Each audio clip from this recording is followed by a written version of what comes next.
If you're about to buy a Fanatec CSL DD in 2026, then hit pause because one version is a great buy and the other is the one that makes people regret it a month later.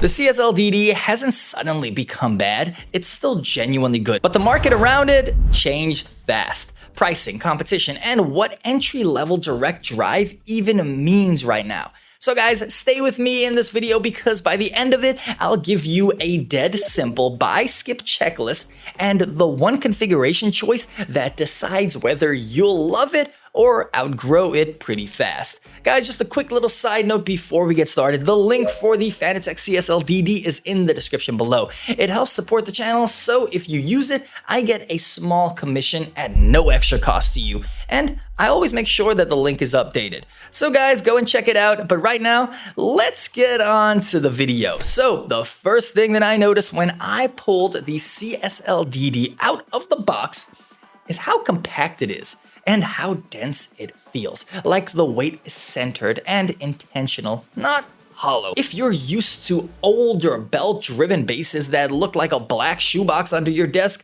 this feels almost too clean to be direct drive. The housing is minimal and practical, no weird creaks when you pick it up, and no flexing panels. Nothing screams cheap.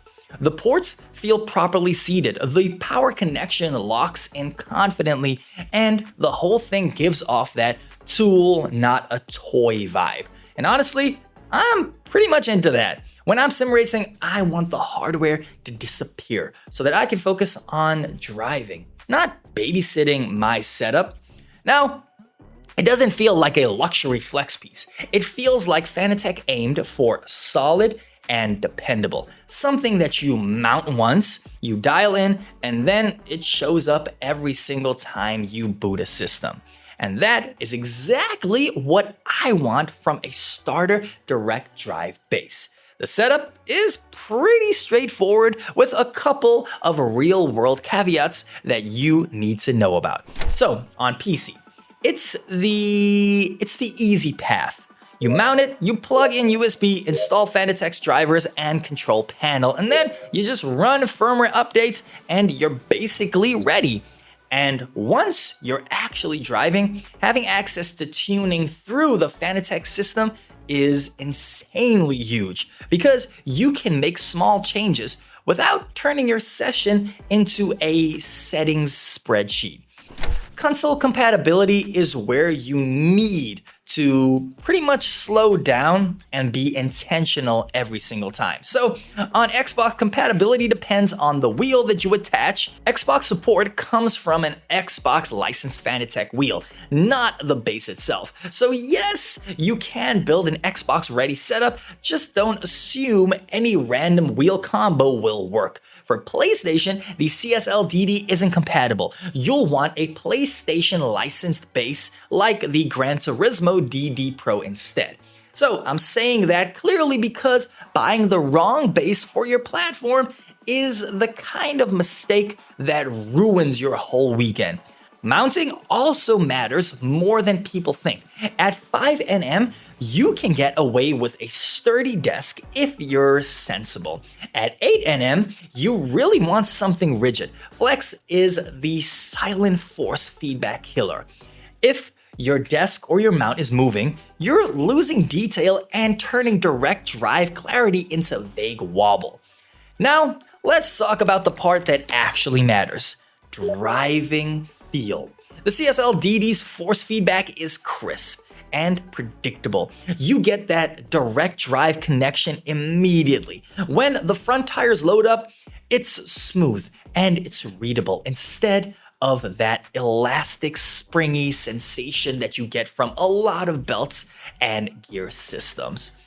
Small corrections feel cleaner. Catching slides feels less like you're guessing and more like you're actually reacting. At 5nm, it's a legit taste of direct drive. If you're coming from a controller, it's night and day. If you're coming from a gear-driven wheel, the jump in detail is not subtle. Curbs stop feeling like one generic vibration and start feeling like texture. Weight transfer starts making sense in your hands instead of just in your eyes. But guys, here's my rule. 5nm impresses you on day 1. 8nm impresses you in month 3. Because the problem with 5nm isn't that it's unusable. It's that you hit the ceiling. It can feel awesome at first, then slowly start to feel a little thin. When you run heavier cars, stronger in-game force feedback, or longer sessions where you want more dynamic range, you'll feel the car, but it's like the wheel is telling you the story in a quieter voice than you actually want. The boost kit and 8nm changes that in a way that's hard to unfeel once you've tried it. It's not just stronger, it has headroom. Big moments hit harder, and small details don't get flattened into the same medium feeling. Mid-corner load is easier to read, and quick transitions like snapping through a chicane or saving a slide feel more alive because the wheel has room to spike without choking everything else. Now, in 2026, there are newer wheelbases around this price range that can feel a bit cleaner or less filtered if you're the type chasing the last few percentage of raw fidelity. The CSL DD can feel slightly more processed by comparison, but the upside is it's extremely easy to live with. Once it's dialed, it stays dialed. It behaves consistently across different sims, and that reliability is honestly underrated. What I love most is the ecosystem integration. If you want a wheelbase that fits into a full lineup, wheels, pedals, shifters, handbrakes, the path is straightforward. Day to day, it's a smooth experience, and it doesn't constantly demand attention. But there are some limitations, and I'm going to be blunt. First, value in 2026.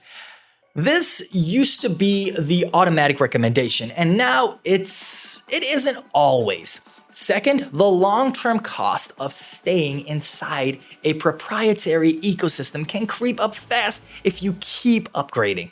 Third, if you buy 5nm thinking that it'll be fine, you might be. But a lot of serious racers end up wanting 8nm not for arm wrestling but for fidelity and headroom. So here's my verdict, and here's that simple checklist. If you're on a PC and you want a polished entry into direct drive that's easy to set up and easy to trust, the CSL DD at 8nm is still a solid buy. If you're buying the 5nm version to save money, only do it if you know you'll stay casual. You're coming from a controller or a low power wheel and you just want the direct drive feel, or you're genuinely okay upgrading later on.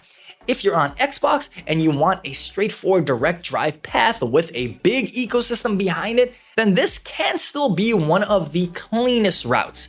Just make sure that you're pairing it with the right Xbox licensed wheel. And finally, if you're strictly on PC hunting for the best absolute lowest price per Newton meter, definitely check the competition. Just keep in mind, other brands might offer raw specs for cheaper, but they often lack Fanatec's polished software and plug-and-play simplicity. So ask yourself this: do you want to tinker with settings, or do you just want to drive? And don't forget, guys, to check out the links below. It's always updated if a new deal drops. And if you want more reviews like this, real world feel, not just spec sheets, subscribe so that you don't miss the next one, guys. So I will catch you on the next one.